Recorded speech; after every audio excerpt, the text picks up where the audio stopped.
We're the Parking Lot Runoff Management Group. I'm Rebecca Werner. And I'm Sachit Mandalay.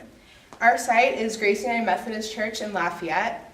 They're currently exhibiting some problems with their stormwater management plan. All the water currently collects and runs kind of like a stream through the parking lot. And now that's a problem because it creates some erosion along the side of the church, and it also leaves some flooding, even when the rain events are very small. And additionally, there's only one drain on the northwest corner of the church, and as you can see here, it's very inefficient. It's clogged with leaves, debris, garbage, stuff like that. And so our goal is to figure out how to solve all three of these problems in the best possible way. Before we decided on our final solution, we considered a few different options. One was a bioswale, which would convey the water to an area across the street, and the other one was a large retention basin, which would just allow the water to infiltrate into the ground over time.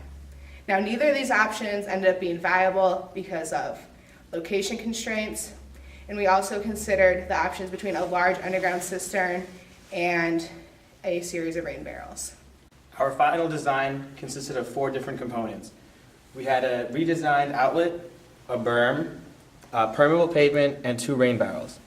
Our redesigned outlet structure was designed as a small retention basin with an elevated drain so that would prevent clogging.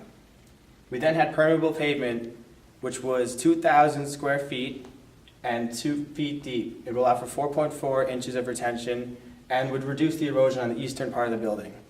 We then had 2 50-gallon rain barrels located at the downspouts of the roof. We also had the overflow from those rain barrels tied into the permeable pavement. Our final component was the berm, which is a speed bump. It would serve as a safety precaution by slowing down traffic and also would divert excess flow into our redesigned outlet structure rather than into the basement offices and cause flooding. The total cost for all the components is $13,480. Being as our client is a church, they don't have all this money just lying around. So what we did is we helped them apply for a grant through the Wabash River Enhancement Corporation, or REC for short. What this grant does is it provides up to 75% of the cost for local programs that will help improve water quality and serve as an educational tool for the community.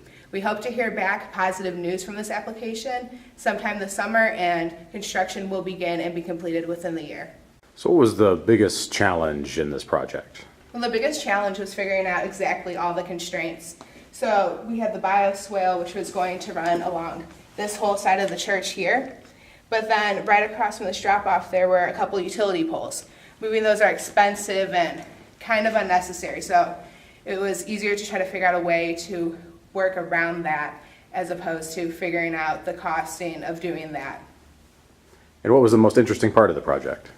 Using school knowledge and applying it to an open-ended question design problem, and going through several different iterations until we came up with a solution that we were happy with and could actually be put to use.